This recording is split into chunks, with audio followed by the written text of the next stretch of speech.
for quite some time now. It's an Msdg method for elastic and acoustic-elastic wave propagation. And we'll talk more about what immersed means and elastic and acoustic. It's a joint work with my advisor, Dr. Ajred, and my co-advisor, Dr. Lane in Virginia Tech. So the idea is we have a domain. This omega A would be, let's say, it is a fluid. It could be air. And this omega E is an elastic medium, and it could be, for instance, concrete. Or it could be a rock, for instance. And we're studying the evolution of waves on this one. On omega E, we're studying the evolution of the elastic wave equation, defined as partial T VE is equal to 1 over rho, the gradient of T. And T is the stress tensor. It has 4 components, but it is symmetric. So you can think of it as having only 3 components: TXX, TXY, TXY again, and then TYY. And VE has 2 components, VE1 and then VE2. Also, the derivative with respect to T of capital T is lambda times the divergence of V times I. Divergence of V is a scalar. I is the 2x2 identity matrix, plus mu times the gradient of V. Now, because V is a vector function, the gradient is going to be a matrix plus the transpose. Okay, these lambda and mu are called Lamia parameters, and they depend on the material that occupies omega E. So that's the elastic wave equation. On omega A, we have a different set of equations, although it looks similar. The derivative of VA, which is the velocity on the acoustic medium, it's negative 1 over rho A. The gradient of P is a scalar function,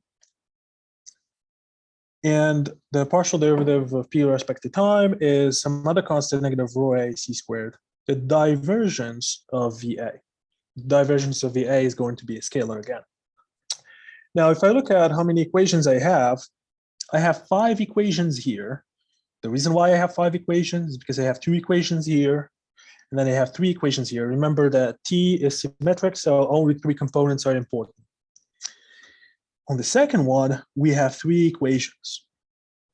Okay, so it's a different number of unknowns, different number of functions on each side. And this shows the flexibility of discontinuous method when he said you can use different spaces on each element.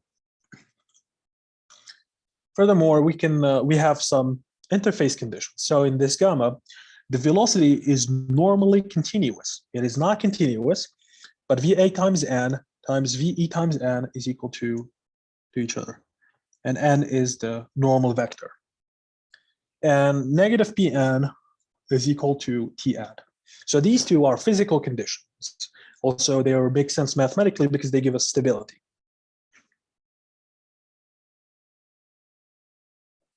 By the way, I don't have that many slides, so if you want to stop me and ask questions, please do.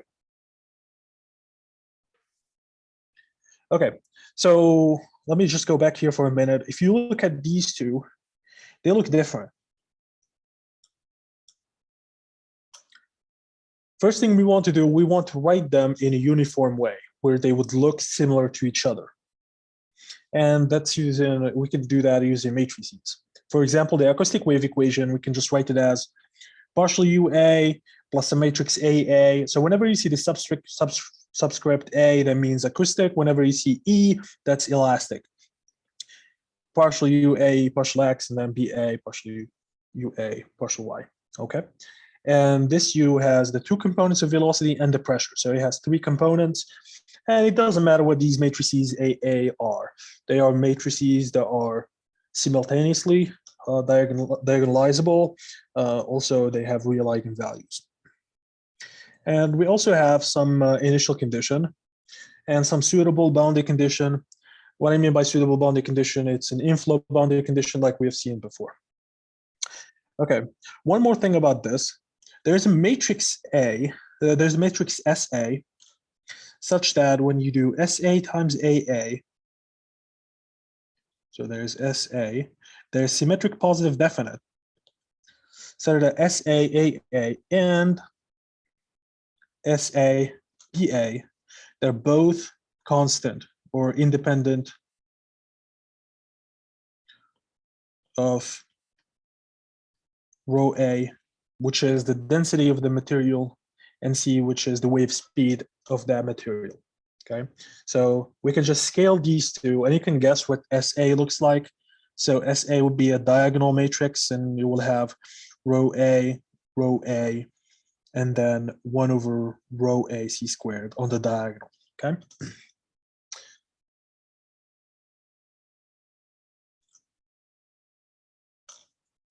Now we could do the same thing with the elastic wave equation, except you will have 5 unknowns, VE1, VE2, and then the 3 components of the stress tensor. And then we also have our matrices AE and BE. So now you could see that these two systems are similar in a sense. There's also matrix SE that is symmetric positive definite again, and SEAE and then SEBE are independent of lambda, mu, and rho E. And rho E is also, it's the density. This matrix SE is STP or SPV, but now it is not diagonal. And these two will be symmetric, just for the record. Same thing for SAAA and SA. These will be symmetric as well. Okay, so now let's talk about the DG formulation. Or let's talk about our the history of these immersed methods. Immersed methods, they are relatively new. They started only in 1998. The first time we had an immersed method was by Zeal and Lee in 1998. And people mainly worked on mainly elliptic problems, like the Laplace equation that we have seen before, like delta U is equal to F. Some parabolic problems, some Stokes problems. There are some methods, some nice methods to analyze the error based on Cauchy extensions. And only recently when people started doing this for wave problems, but we have never done something like this with the number of components is different. Okay, so this is the first time where we see something like this. And the idea of Msdg is the following. Classically, if you want to use the classical finite element or the classical DG method, what do is you define a mesh on the inside, and then you define a mesh on the outside. Okay, and then you discretize your space accordingly. Okay, so you treat these two problems are two separate problems, except they talk to each other on the interface. Okay, the Msdg method is different. It says define a partition of your domain independently of the interface. Okay, so we don't care what the interface is, and you can see that there are some elements outside of omega A that are completely inside outside of omega E. They're all in omega A, and there are elements that are completely inside omega A, and there are elements in between, like this one. Okay, the benefit of this is we use less elements. Okay. There's something I did not mention in the first part is there is a quality of the mesh that we need to preserve, which is mainly H divided by rho has to be bounded. So we cannot have silver triangles like this. Rho is basically the radius of the incircle, and H is the size of the triangle. We don't want to have silver triangles like this, or else our approximation would worsen. So if you have that condition, you will have to use small triangles everywhere to preserve that. Okay, it's one of the challenges of meshing. Now, in our case, we don't have to worry about that. We use less elements and a simple mesh. It's a mesh made out of squares, so it's very easy to construct the basis on this. As you have noticed, there are these special elements at which there is a portion in omega A, there is another portion in omega E, and we call those interface elements. Now, on all of these other elements, we use polynomials to approximate our solutions the same way we did in part 1. So we use polynomials, and on this element right here, we use polynomials as well to approximate our solutions. On these special elements, the interface element, we use some other special basis functions. Now let's take a look at one of these interface elements. We can have two configurations. We can have the interface going from one side to the other, or going from one side to the other side. Well, you might say maybe there's like another case where the interface is going and coming back. We can assume that this will not happen if our curve is smooth enough and the mesh is fine enough. So we're not looking at cases where the interface comes in and goes back from the same side. Okay. And also because we will be using some low order elements, instead of looking at the physical interface in blue, we would look at an approximation of the interface, and we can have some bounds on the difference between the two. The difference would be roughly the curvature of the interface times h squared. So if you're using first order polynomials, it would not matter much because the error would be on the rate of h squared anyway. Okay, so how do we construct these a basis function? So this is a little bit of a big slide. Let me zoom in a little bit. You start with these interface conditions. I see, interface conditions. Normal continuity of the velocity and then negative Pn is equal to Tn, okay? And then use also the ODEs that you have to come up with more conditions. Okay. So for instance, if I'm looking at the pressure and the stress, my basis functions would be scalar on one side. This is a scalar, and it will be a symmetric matrix on the other side. Okay. One way to represent a basis of P1 elements, or what we call rotated Q1, you can take a basis which is 1, x, y, x, y, and this will be a local basis. Let's just call those like L1 up to L4. So our pressure will be a combination of these four. However, the stress will be a bigger combination. So there are 12 degrees of freedom here from C11 up to C34. Okay. Now, we can enforce our jump conditions, and these three that you see here are coming from negative Pn is equal to Tn. And then, because we don't have enough conditions, what we do is we go back to our equation, and then we look at Vt. It's normally continuous, so we multiply both sides by n, and do the same thing here, and then we can get more conditions, okay, to construct our space. The interesting thing is, our space of basis functions is not a trivial polynomial space. It's a space of functions that have one component on one side. So Ta and Te, basically, this is, let's call it Te, and this is Ta, two portions of the element. On one side, they have one component. On the other side, they have three components, okay? So they are interesting in that regard. The velocity, on the other hand, it's classic. You have two components on each side, and then you have the same equations. These will give you Vn, Van is equal to Ven. And then the last two, we get them in the same way from the differential equations. The velocity spaces are normal, just piecewise polynomials. They satisfy the condition. Now, a little bit about the weak formulation. Now, we have seen the weak formulation in 1D. There's just one twist that we will do here. So if you remember, we had Vt, Aux, something like that. What I can do, I can write it as 1/2 the integral of Vt Aux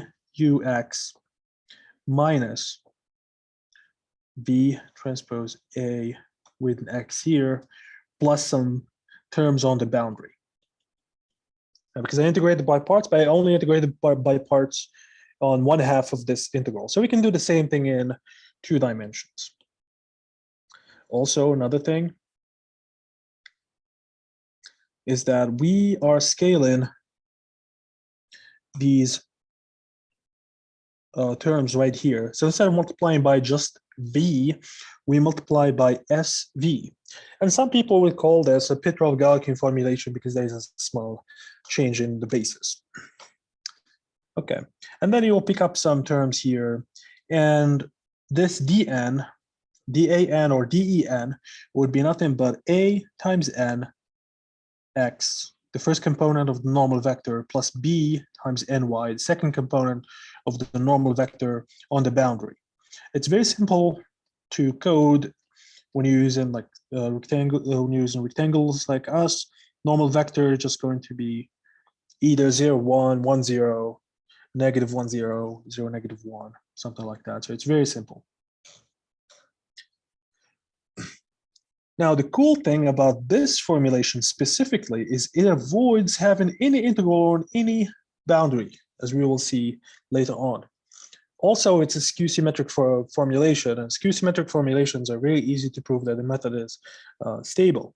So if u is equal to vh, then this whole term would vanish. On the elastic elements, we will do the same thing. So it's the same formulation.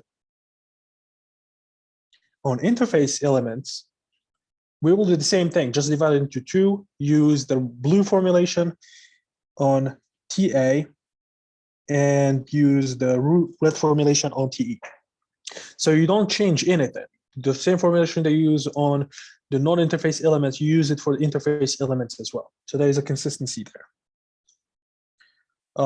We can show that this method is actually stable, but in the norm generated by the symmetric positive definite matrix SA and SE. So it will decrease the norm, it would not blow up. Now, this is too good to be true. If you look at this, if you go back to where I was before, I'm looking for, yeah. If you look at this, this method is too good to be true in a certain sense, but it is. You'd look at this, you see that this is much better. Using the method on the right is much better than the method on the left because it's Cartesian and so on and so forth. There's one issue that could happen. The issue that could happen is if you had elements that are almost elastic or almost acoustic. This is one of the issues that we worked on resolving.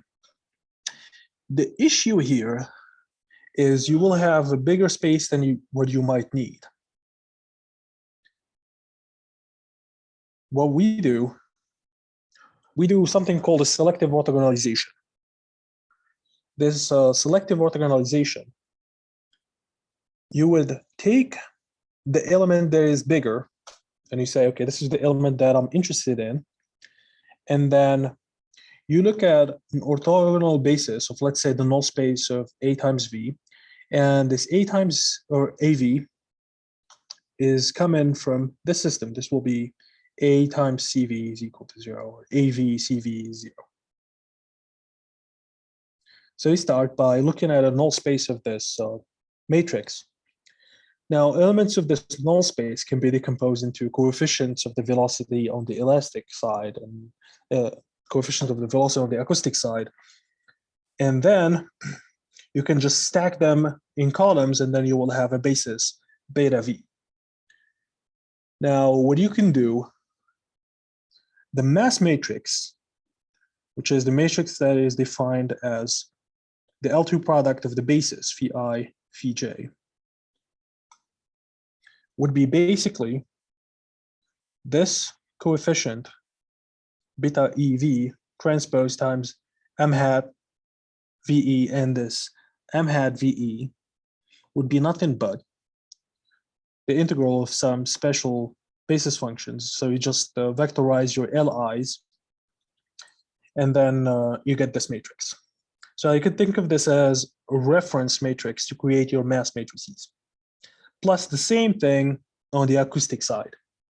Okay, this is also something very useful in computation. We don't usually compute Phi, Phi, we usually construct this matrix M bar and then multiply. Now, the issue here is when I take both of these matrices together, this MAV and MEV, and I add them together, this matrix would be invertible. However, each of them by themselves are not invertible.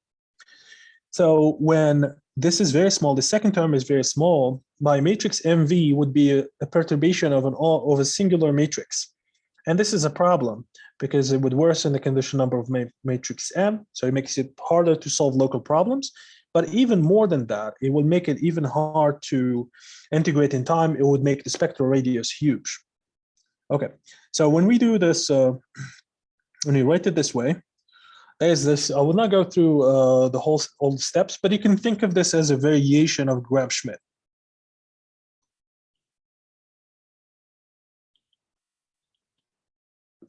So basically, this is a variation of Gram-Schmidt that will give us a mass matrix whose singular values, which in the case of symmetric positive definite matrices, you could think of them as just eigenvalues. And they will be, let's say, lambda 1 up to lambda k, and then all of these would be almost 0. The rest will be almost 0. So let's see how this would work. I will go back to this. So these are some big plots right here. Let's just look at MV on the left, just the leftmost one. These ones in blue are the eigenvalues before we do this procedure of selective orthogonalization. And the ones in orange are the ones after doing the selective orthogonalization. So when we do the selective orthogonalization, some of the eigenvalues would be actually equal to 1. Keep in mind, this is a semi-log plot. And then the other ones will be very small. If you want to see this from a QR kind of perspective, if you're familiar with the QR decomposition, what we're doing here is we're taking the old basis and creating a new basis, beta hat, such that beta is equal to beta hat times R, and R is a triangular matrix. And then when I compute my new mass matrix, I will get some identity and the rest will be zeros. So usually in the QR decomposition, you don't expect something like this where you have zeros. Instead, you will have a rectangular matrix. So that's the difference between this orthogonalization and the classical one.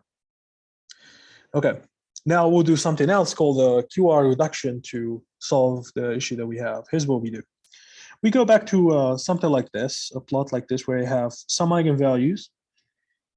So for example, here I have 7 dominant eigenvalues, and then I have 2 almost 0 eigenvalues. What I do, I reduce the dimension of my space from 9, which was the initial dimension of the space, to 7.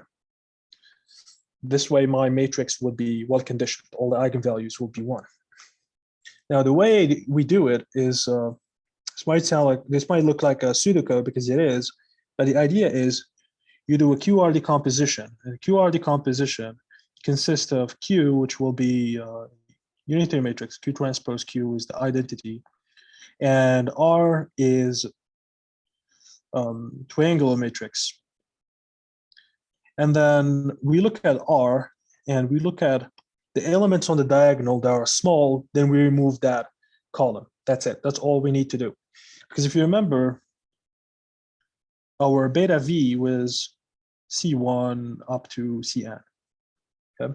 Now, you might ask why we're using QR instead of SVD. We could do SVD. The issue with SVD is it doesn't allow you to immediately remove one column. So in the QR, if I find that the last component is very small, what I will do is just go to this component right here and just remove it.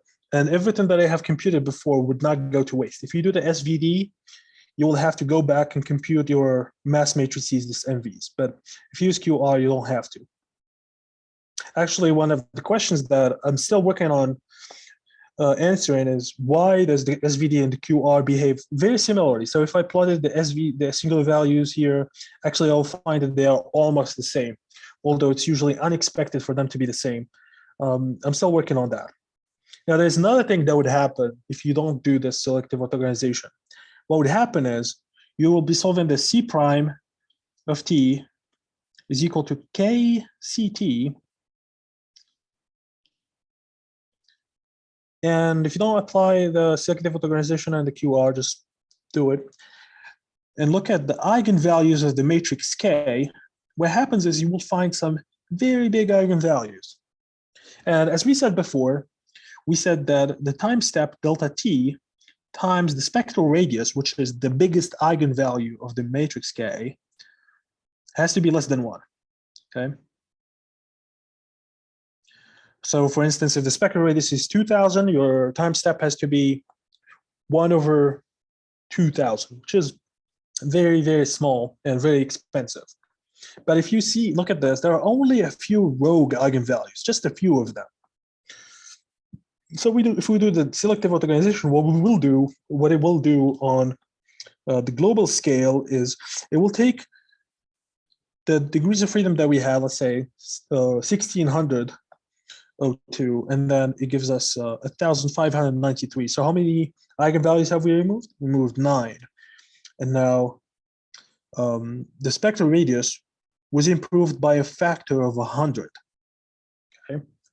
So if you're looking at to speed up your algorithm, you have sped up your algorithm by a factor of 100 by just doing this. We can do the same thing for the elastic problem. So in other words, if I had 2 elastic mediums, and it could be, let's say, concrete here, and then maybe steel or something right here. So just 2 elastic mediums. This time what happened is my coefficients, rho, lambda, and mu, are just discontinuous. And actually, from an analysis point of view, this might be even easier because the degrees are the same. I will not look at any examples with this, or maybe I will. Let's see how much time we have. We do the same thing. We have some extended jump conditions, and we generate our IFE space and so on and so forth. Okay, so let's look at some examples. I love examples. Let's start with a simple example. We have a small domain from -5 to 5 squared. And then we have a linear interface. Okay, and then we have some toy parameters. Those are not realistic parameters. And we will use a 4th order. This is a 4th order Runge-Kutta method to do time integration. If you're not familiar with the Runge-Kutta, just imagine that this is exact integration, or the error of the time integration is very small. It could be negligible compared to the spatial discretization. Okay. Let's look at these and see what is happening here. What is actually happening in the first one is we have V1 and then we have V2. This is a linear interface, which means that our IFE spaces verify the jump conditions exactly. Now, you can see that there is an incident wave, there's a reflected wave, and then there is a P wave, and there is an S wave, because there are 2 transmitted waves in elastic mediums, okay? And if you try to compute the error of this, VH minus V, you'll find that the error is pretty small. It's roughly on the roughly 10 to -4. There is something even more interesting about this error. You can see that this error roughly acts like a multiple of the solution, right? And this would help us to do some adaptivity. So for example, wherever I see that the function is big, I can use more elements, for instance. Okay, another thing that you would ask is what kind of properties does your method preserve? Now, there is something interesting about these solutions I did not talk about, but let me try to write them down. For acoustic waves, the curl, and this curl here is the 2-dimensional curl. It will have the same meaning in 3 dimensions, but the curl in 2 dimensions becomes a scalar. The curl of VA will be 0, okay? So we know that, okay? Also, VE is composed of 2 waves, a P wave plus an S wave. Now, the curl of VE would be the curl of VS. So only the S wave would appear if we do the curl. And if you do the divergence of VE, you'd only pick up the divergence of VP. So we'll see if we have the same thing. So if I do the divergence of VE, we only pick up on this side, we only pick up the P wave. And if we compute the curl, we only pick up the S wave. And there's nothing here, okay? And this kind of things is very interesting because sometimes for some engineering applications, you only want to see the P wave by itself. In this case, it's very easy for us to see it because it's just one wave moving, but sometimes it gets more complicated. Okay, you can look at the table of errors and see how good your method is. We expect something like OH squared. This is what we can prove usually. However, sometimes the method would even converge faster, but don't think that this method would do 2.3. It will always be 2 at most for all functions. Now let's do something more interesting.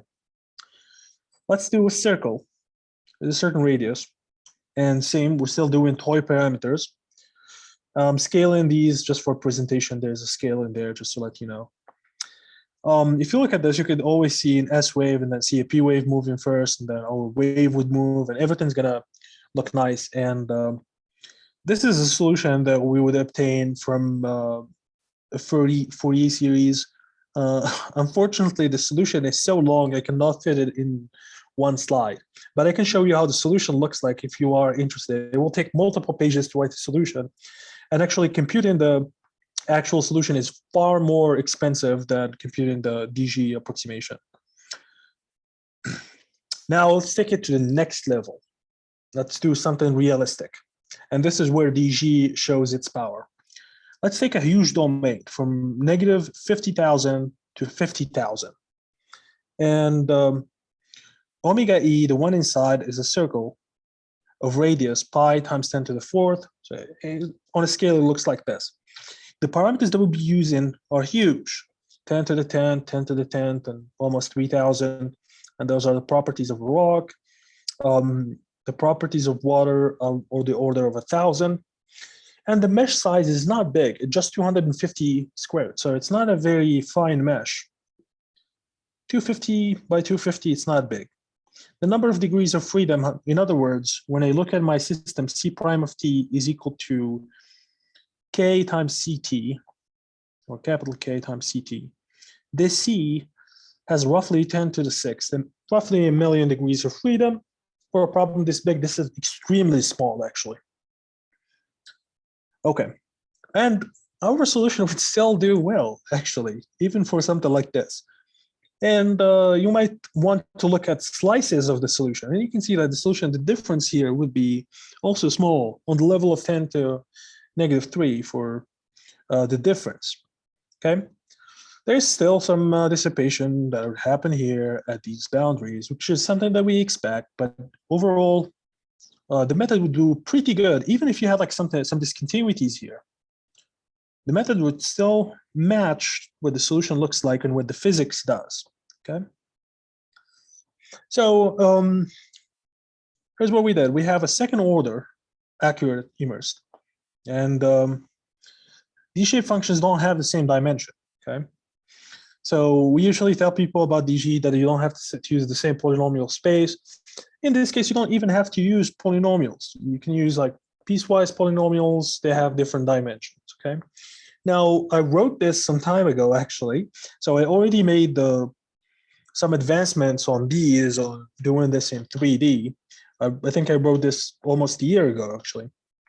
So 3D, also Maxwell, this is something I'm looking at, doing this for the time domain Maxwell equation in 3D, and also this elastic acoustic in 3D.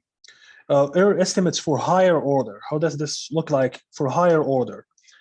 In 3D, there are also other issues that we've learned. For example, approximating interfaces with planes or some quartics and so on and so forth. As it turns out, it's very, very, very much complicated.